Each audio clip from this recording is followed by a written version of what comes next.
Assalamualaikum warahmatullahi wabarakatuh. Waalaikumsalam warahmatullahi wabarakatuh. Puji syukur kita panjatkan kehadirat Allah Subhanahu wa taala yang telah melimpahkan rahmat dan hidayahnya kepada kita semua sehingga kita masih bisa berkumpul di Meet ini. Kami dari kelompok 3 dan 4 ingin memaparkan hasil diskusi kami yang berjudul transaksi persediaan antar perusahaan. Untuk itu, saya persilahkan pemateri pertama untuk memaparkan materinya. Saya persilahkan.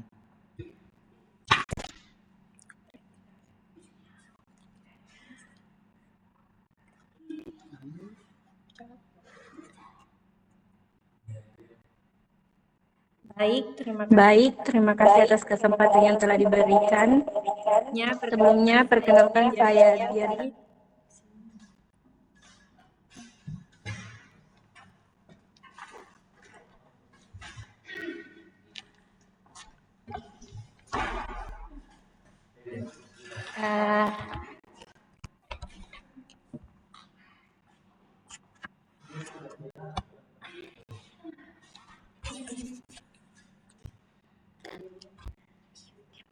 Oke, langsung saja.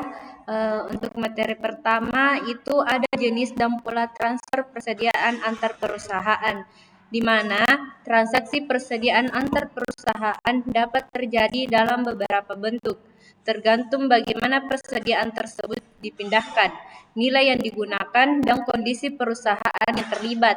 Pemahaman terhadap jenis transfer ini penting karena akan menentukan bagaimana perusahaan melakukan pencatatan dan bagaimana penyesuaiannya saat penyusunan laporan keuangan konsolidasian.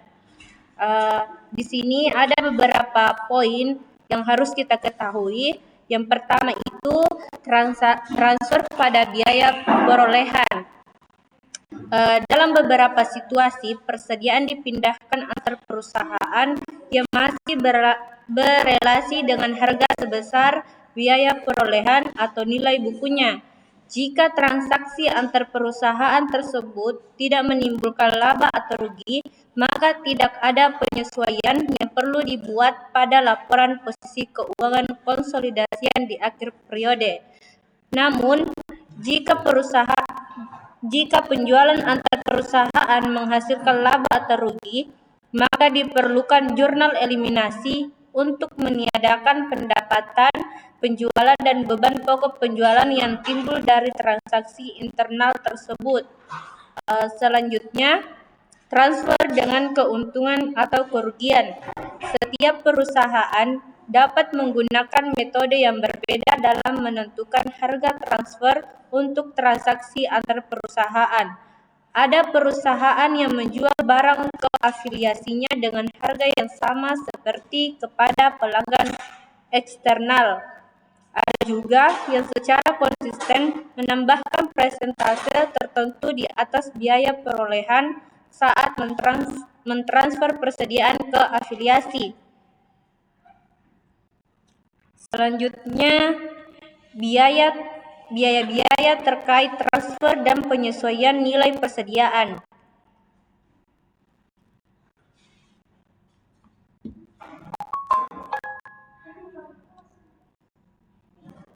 Pada beberapa transaksi antar perusahaan, sering muncul biaya tambahan yang menyertai pemindahan persediaan seperti biaya angkut atau biaya administrasi. Biaya-biaya ini diperlukan dalam proses transfer dan pada dasarnya merupakan bagian dari biaya perolehan persediaan bagi perusahaan penerima. Karena itu, perlakuannya mengikuti prinsip yang sama seperti transaksi pada perusahaan tunggal, sehingga saat dilakukan konsolidasi, biaya tersebut tetap harus dicatat sebagai bagian dari nilai persediaan yang sebenarnya. Mungkin itu saja materi yang dapat saya sampaikan. Saya kembalikan ke moderator.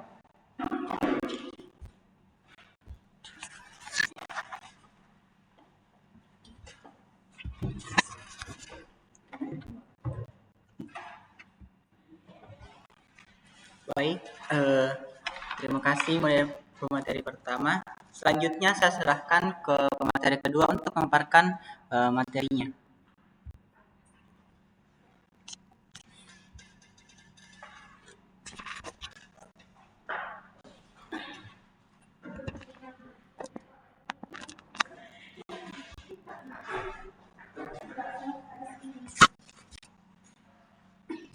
Baik, terima kasih atas kesempatan yang diberikan kepada saya. Saya melanjutkan materi yang disampaikan dari pemateri pertama. Bagian B, arah penjualan antar perusahaan atau downstream, upstream, atas persediaan. Downstream, penjualan dari induk ke anak perusahaan. Downstream adalah penjualan dari perusahaan induk ke anak perusahaan. Jika penjualan dilakukan dengan harga yang tidak sama dengan harga perolehan, berarti tidak ada masalah dalam pelaporan keuangan. Namun, penjualan yang dilakukan dengan harga berbeda atau lebih tinggi dari harga perolehannya, maka pelaporan keuangan harus disesuaikan dengan jurnal eliminasi, karena perusahaan induk dan anak tetap satu kesatuan sehingga transaksi di antaranya tidak boleh diakui jika ada keuntungan atau laba. Yang kedua, upstream, penjualan dari anak ke perusahaan induk. Penjualan atau transfer upstream adalah penjualan dari anak ke perusahaan induk.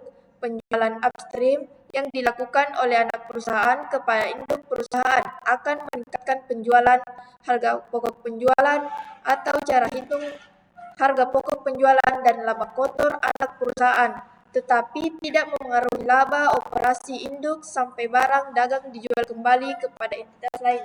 Baik, itu saja yang dapat saya sampaikan. Saya serahkan kepada moderator.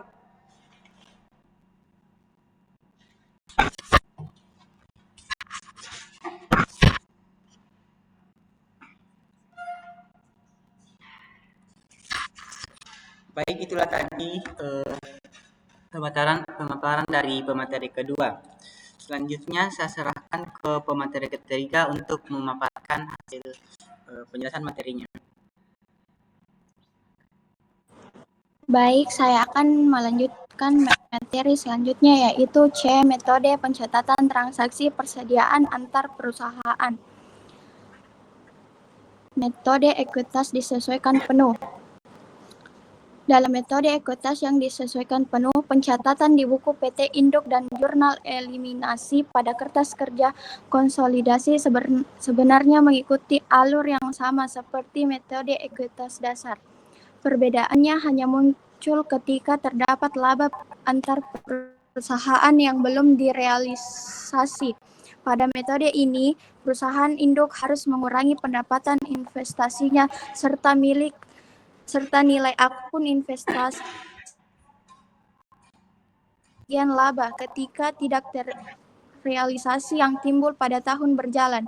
Kemudian pada tahun berikutnya, ketika laba tersebut akhirnya menjadi nyata karena adanya penjualan kepada pihak luar, perusahaan induk akan menambah kembali pendapatan investasi dan nilai tercatat akun investasi sesuai porsi laba yang telah direalisasi tersebut.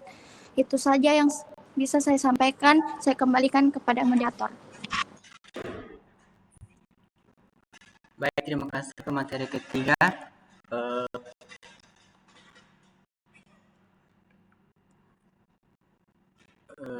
Selanjutnya, itulah tadi pemaparan kelompok kami. Selanjutnya, maaf, saya lanjutkan lagi ke pemateri keempat untuk memaparkan penjelasannya. Saya serahkan.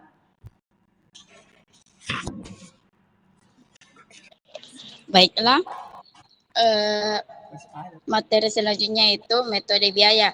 Jika perusahaan induk menggunakan metode biaya, setiap dividen yang diterima dari anak perusahaan dicatat sebagai pendapatan, dan induk tidak melakukan penyesuaian apapun terhadap laba anak yang belum dibagikan atau terhadap laba antar perusahaan yang masih belum terrealisasi. Dalam konteks konsolidasi, setelah terjadi transaksi penjualan persediaan secara upstream, perlakuan konsolidasi akan berbeda dibanding dibanding metode ekuitas dengan asumsi data yang sama seperti contoh sebelumnya.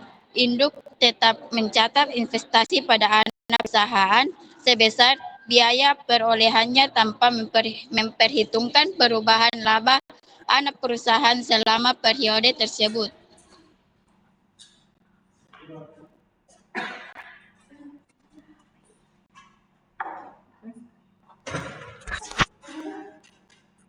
Baik, terima kasih. Itu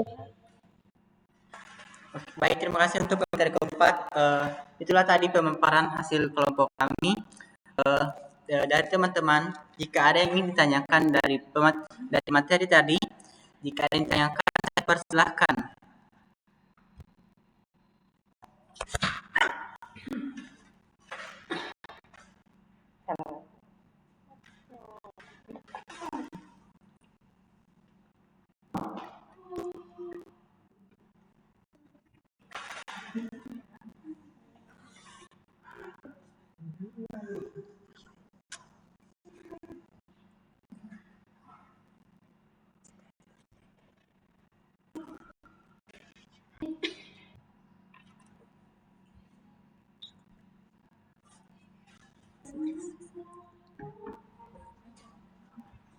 Saya moderator. Ya, saya persilahkan. Siapa itu teman-teman? Nike.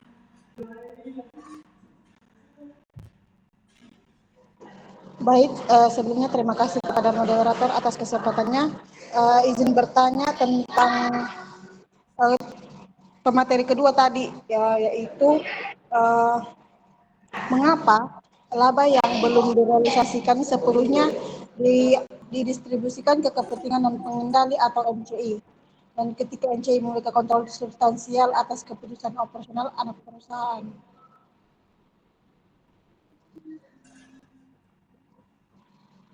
Jadi,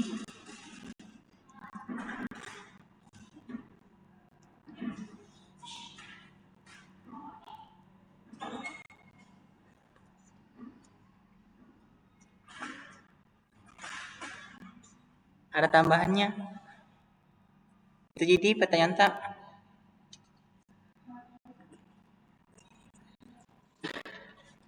Iya. Oh iya, terima kasih. Saya persilahkan lagi teman-teman, jika ada yang ingin bertanya, saya persilahkan.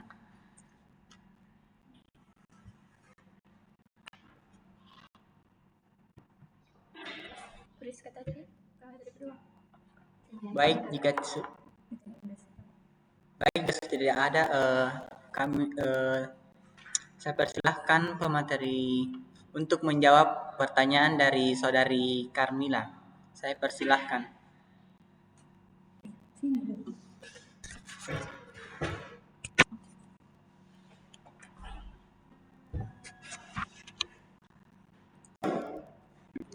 Baik, saya akan menjawab dari pertanyaan saudari Carmila.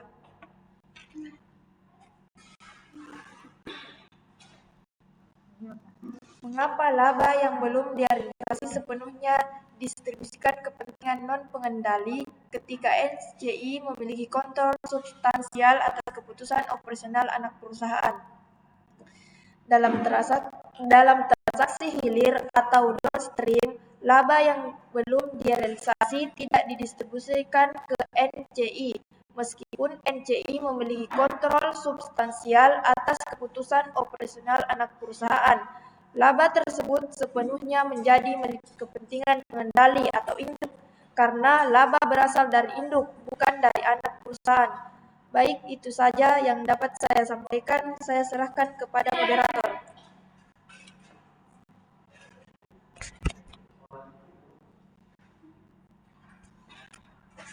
Itulah tadi jawaban dari pemateri. Bagaimana penanya? Sebelum itu, bagaimana penanya? Apakah jawabannya bisa diterima atau masih ada tambahan?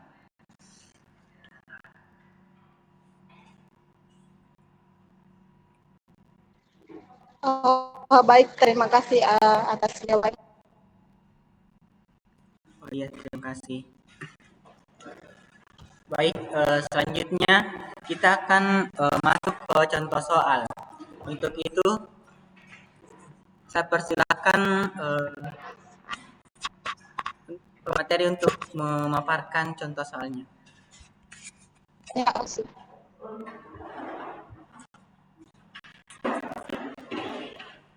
Biasa sih.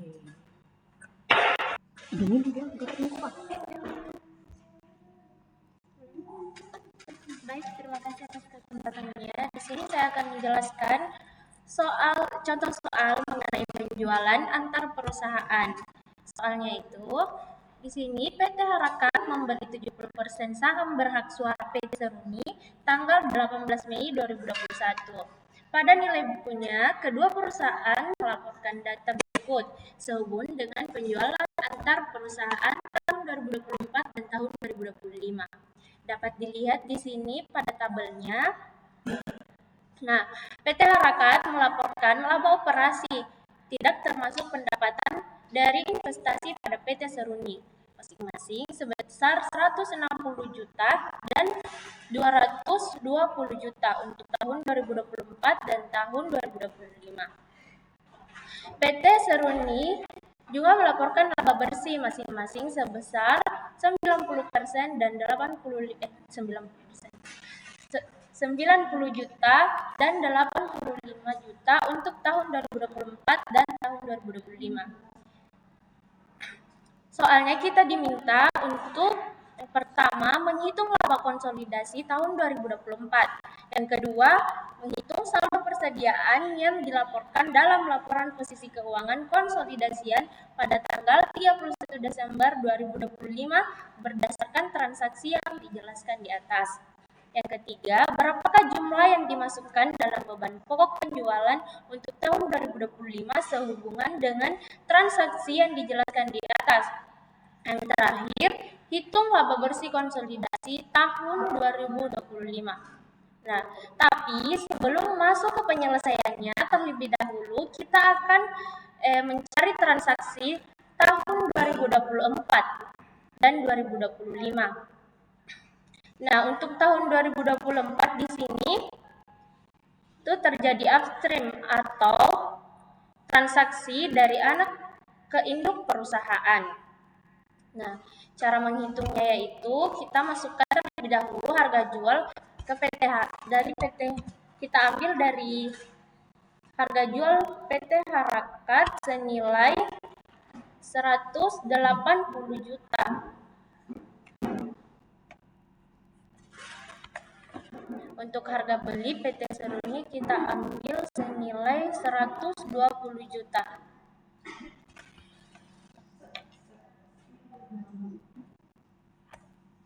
Nah, untuk laba internalnya kita kurangkan harga jual dan harga beli.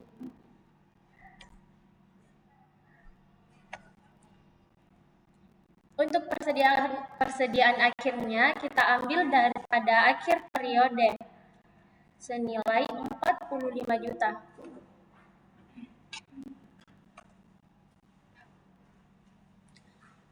Nah, untuk mencari laba belum terrealisasinya, kita perlu membagi persediaan dengan harga jual lalu dikalikan dengan internal. Nah, di sini yang kita bagi yaitu 45 juta dengan 180 juta lalu dikali dengan 60 juta. Hasilnya yaitu 15 juta. Lanjut ke transaksi tahun 2025 itu caranya seperti tabel yang sebelumnya. Karena di sini juga terjadi upstream. Nah, kita ambil lagi harga jual PT Harakat senilai 136 juta. Kemudian harga beli PT Seruni senilai 90 juta. Nah, laba internalnya itu dihasilkan dari pengurangan antara harga jual dan harga beli.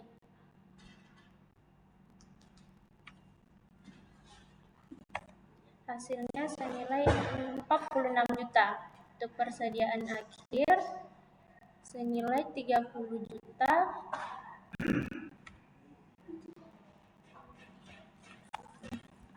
Nah, caranya juga seperti tadi. Kita bagi terlebih dahulu 30 juta dengan 136 juta, kemudian dikali dengan 46 juta.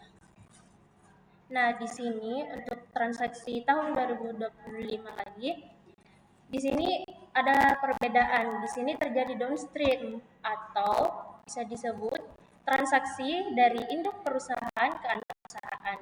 Tapi cara penyelesaiannya juga, cara mencari transaksinya juga sama, Ji, seperti yang sebelumnya. Kita ambil dari harga jual PT Seruni senilai 280 juta. Untuk harga beli senilai 140 juta. Kurang lagi 280 juta dan 110 juta. Hasilnya 140 juta. Untuk persediaan akhir itu sebesar 110 juta.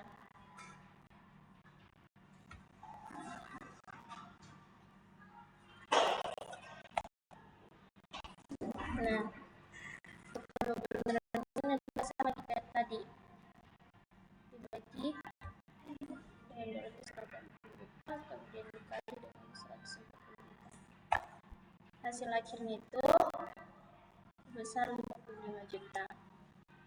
Nah, setelah selesai dari di sini, selanjutnya kita akan lanjut ke penyelesaian. Yang pertama itu laba bersih konsolidasi tahun 2024.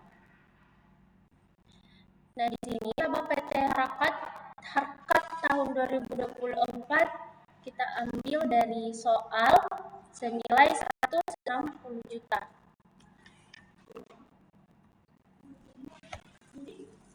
Untuk laba PT Seruni juga diambil dari soal senilai 90 juta.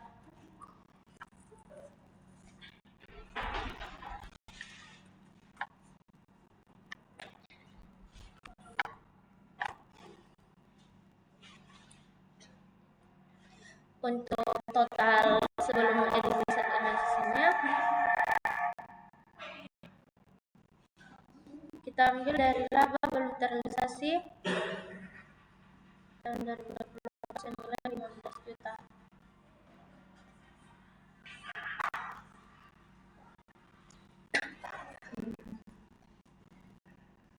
Oh, maaf, sebelumnya ini totalnya ditambah dulu, Pak. Tambah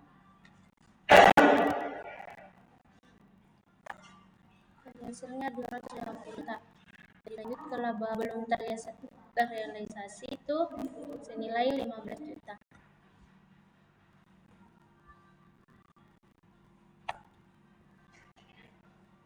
Nah, untuk mengetahui laba konsolidasi kita perlu menjumlahkan total sebelum eliminasi dan belum terrealisasi. Jadi hasil akhirnya itu 265 juta.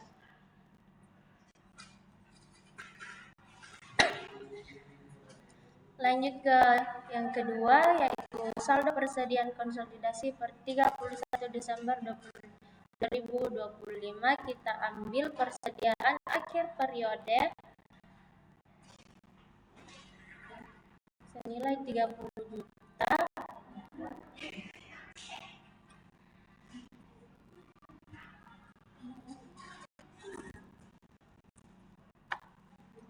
dan 110 juta. Nah, untuk mengetahui total persediaan yang belum dieliminasi, kita jumlahkan 30 dengan 110 juta. Hasilnya 140 juta. Untuk laba belum terrealisasinya kita jumlahkan laba belum terrealisasi tahun 2020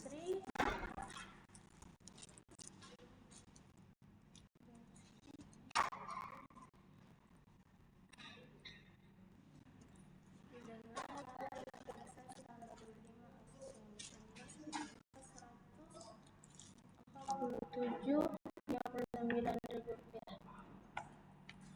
Hasilnya yaitu 65 juta sekian.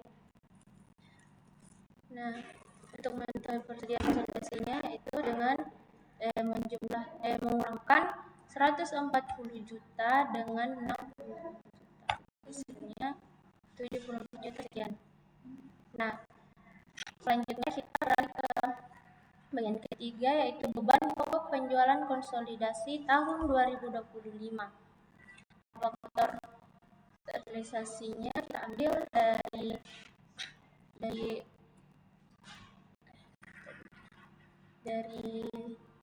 laba belum terrealisasi tahun 2024 senilai 15 juta. Untuk laba kotor belum terrealisasi kita ambil dari sini.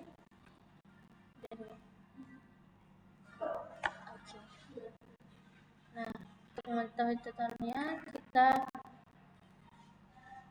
kurangkan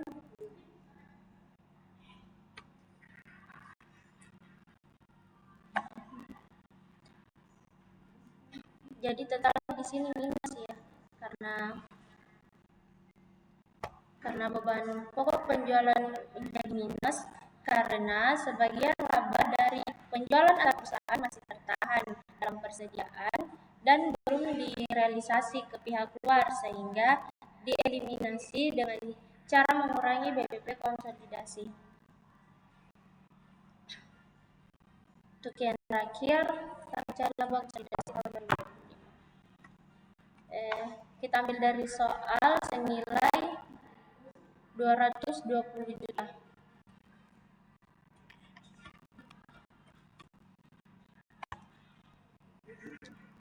Laba PT Seruni juga ambil dari soal senilai 85 juta.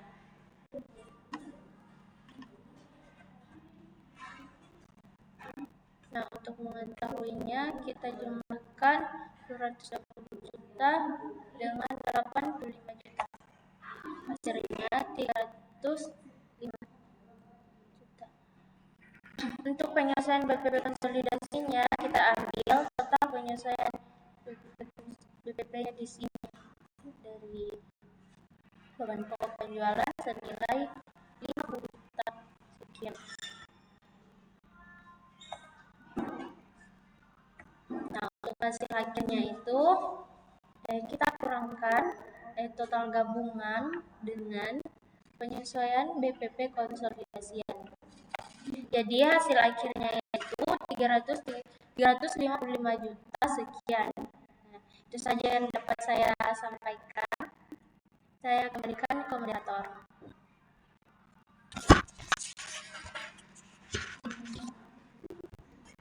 Terima kasih untuk materi untuk soal pertama jelas tadi.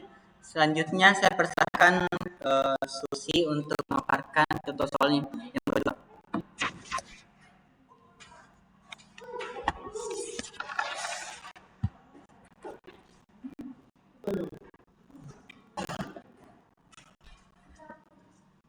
Baik, di sini saya akan menjelaskan contoh soal kedua. Nah, di sini terdapat transaksi persediaan antara PT Panutan sebagai induk dan PT Sondang sebagai anak perusahaan dengan kepemilikan 60%. Nah, karena keduanya berada dalam grup, maka dalam laporan keuangan konsolidasi seluruh transaksi penjualan atau maupun harga pokok dalam antar perusahaan harus diinasi agar laporan hanya mencerminkan transaksi dengan pihak luar. Nah, di sini teman-teman bisa lihat beberapa informasi mengenai transaksi antar perusahaan kedua perusahaan di tahun 20X5 dan 20X6.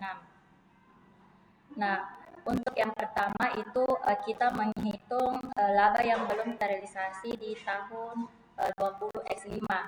Nah, di sini terdapat transaksi PT Panutan dengan PT Sondang. Nah, transfernya itu downstream. Nah, untuk pengerjaannya yaitu kita pindahkan harga jual tahun 20X5, kemudian biaya produksinya yaitu sebesar 100 juta. Nah, untuk laba internalnya yaitu harga jual dikurang dengan harga biaya produksi. Hasilnya itu 50 juta. Nah, untuk persediaan akhirnya yaitu 50 juta dikali dengan 40%. Nah, inilah laba yang belum terrealisasi. Kemudian transaksi kedua yaitu PT Sondang dengan PT Panutan. Arah transfernya itu aktif. Nah, untuk penyelesaiannya itu sama, yaitu harga jualnya 100 juta,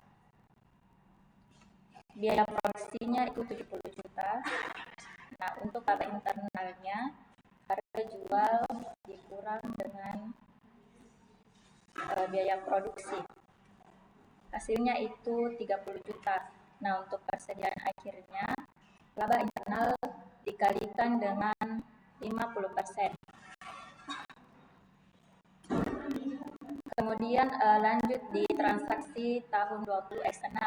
Di sini transaksinya PT Panutan dengan PT Sondang. Arah transfernya yaitu downstream. Nah, untuk penyelesaiannya, harga jualnya sebesar 60 juta. Biaya produksinya sebesar 40 juta. Untuk laba internalnya yaitu harga jual dikurang dengan biaya produksi. Hasilnya 20 juta. Nah, untuk persediaan akhirnya itu laba internal dikali dengan 90%. Nah, selanjutnya transaksi PT Sondang dengan PT Panutan. Arah transfernya yaitu upstream. Jadi harga jualnya sebesar 240 juta. Biaya produksinya sebesar 200 juta. Jadi laba internalnya yaitu harga jual dikurang biaya produksi, hasilnya 40 juta. Nah, 40 juta ini kita kalikan dengan 25%. Nah, setelah mengetahui laba yang belum terrealisasi, selanjutnya kita menyelesaikan permintaan soal di sini. Permintaan soal pertama yaitu membuat ayat jurnal eliminasi yang diperlukan pada tanggal 31 Desember 20X6.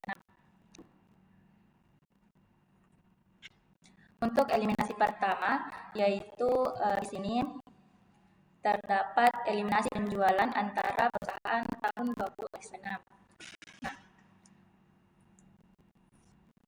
penjualannya di sini hasil dari harga pokok jual tahun 20X6 ditambah dengan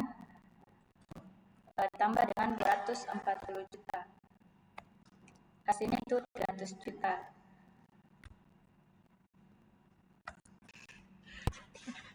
Nah, di sini kenapa kita melakukan eliminasi tersebut? Karena pada akhir tahun 20X6 ini dilakukan eliminasi penjualan antar perusahaan tahun berjalan sebesar 300 juta dengan menghapus akun penjualan dan juga penjualan pokok penjualan karena transaksi tersebut tidak boleh memengaruhi laba konsolidasi. Selanjutnya, jurnal eliminasi laba belum direalisasi awal tahun dari persediaan 20X5. Di sini nilainya yaitu 20 juta. Karena arah transfernya downstream.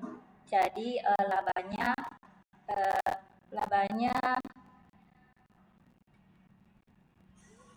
100% induk. Kemudian untuk bagian saldo laba di transaksi upstream itu kita uraikan sesuai dengan kepemilikan persentase perusahaan. Jadi untuk saldo laba induknya di sini 15 juta dikali dengan persentase kepemilikan perusahaan induk yaitu 60%. Hasilnya itu 9 juta. Kemudian untuk kepentingan pengendalinya itu 15 juta dikali dengan persentase kepemilikannya itu 40%. Hasilnya 6 juta. Nah, untuk beban pokok penjualannya itu 20 juta ditambah dengan 15 juta. hasilnya 35 juta. Nah, selanjutnya yaitu jurnal eliminasi laba belum direalisasi akhir tahun dari persediaan 20x6. Nah, untuk di sini nilainya yaitu 18 juta. Kemudian penjualan kedua yaitu 1 juta. Nah, hasilnya yaitu 18 juta. Jadi persediaannya itu sebesar 80 juta. Nah, selanjutnya soal permintaan bagian B-nya yaitu jumlah beban pokok penjualan yang akan dilaporkan dalam laporan laba rugi konsolidasi tahun 20x6. Di sini kita pindahkan harga jual ke pihak luarnya terlebih dahulu sebagai biaya pokok barang dari persediaan.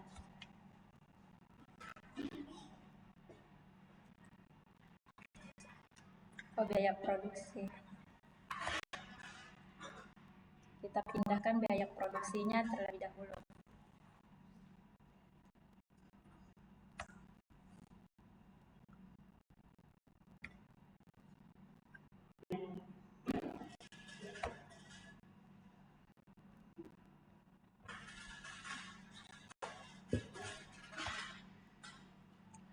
Kemudian untuk hasil persentase ini itu didapat dari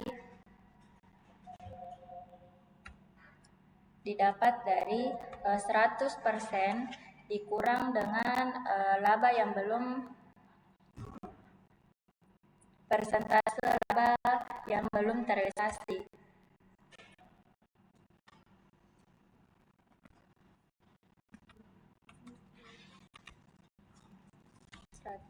% dikurang dengan 40%.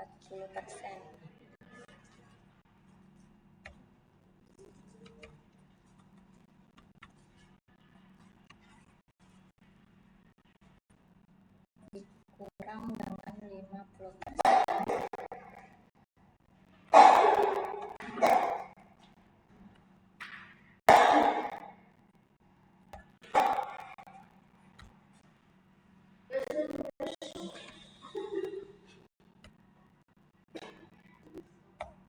Nah, presentasi ini menunjukkan bahwa terdapat 60% yang sudah terjual di tahun 20x5. Jadi untuk BPP konsolidasinya yaitu biaya pokok barang dari persediaan dikalikan dengan persentase yang terjual, tentunya 60 juta.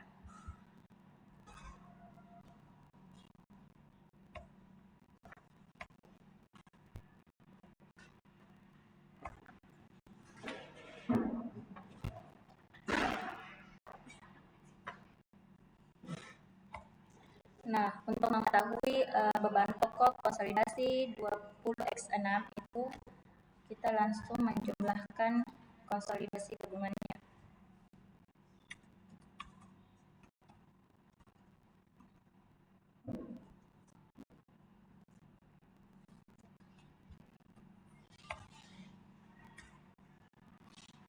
Baik, inilah hasil akhir dari BPP konsolidasi.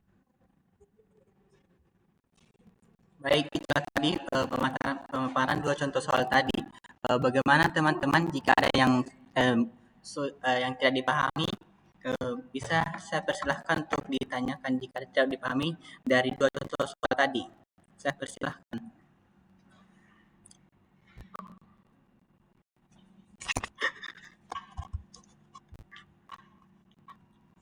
Saya rasa mungkin tidak ada yang bertanya, mungkin dipahami semua.